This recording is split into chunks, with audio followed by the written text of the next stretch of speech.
জন্য দুইটি আনন্দ। এক, ইফতারের সময় সাহাবীরা জিজ্ঞাসা করলো, ইয়া রাসূলুল্লাহ, ইফতারের সময় আনন্দটা কি?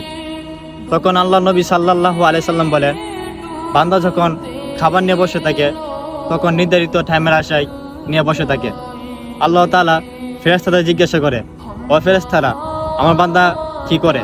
ফেরেশতারা বলে, আপনার বান্দারা খাবার নিয়ে বসে আছে। ও তারা খাবার খায় না কেন?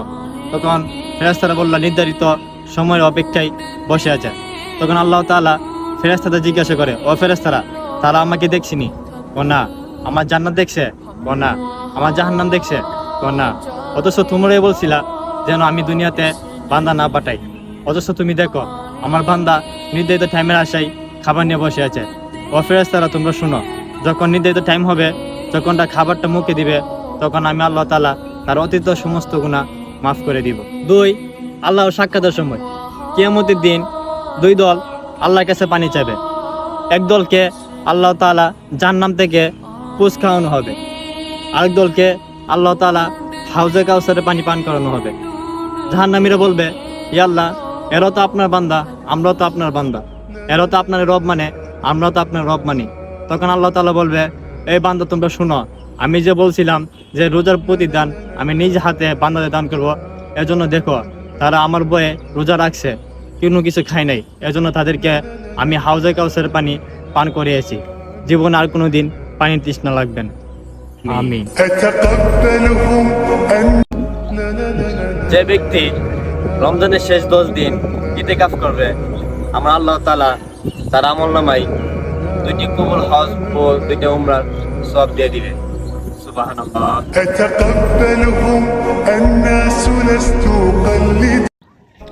যে ব্যক্তি ঈমানের সাথে সওয়াবের আশায় রমজান মাসে সিয়াম পালন করবে, আমার আল্লাহ তাআলা তার অতীতের সমস্ত গুনাহ মাফ করে দিবে।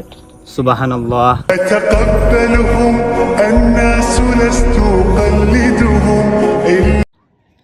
যে ব্যক্তি ঈমানের সাথে সওয়াবের আশায় রমজান মাসে সিয়াম পালন করবে, আমার আল্লাহ তাআলা তার অতীতের সমস্ত গুনাহ মাফ করে দিবে। সুবহানাল্লাহ।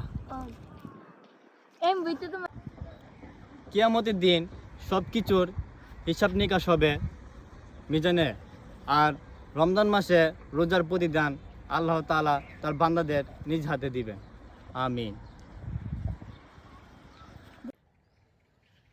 রমজান ইবাদতের মাস, রমজান পরিবর্তনের মাস, রমজান কোরআনের মাস, রমজান ধৈর্যের মাস, রমজান কষ্টের মাস। আলহামদুলিল্লাহ।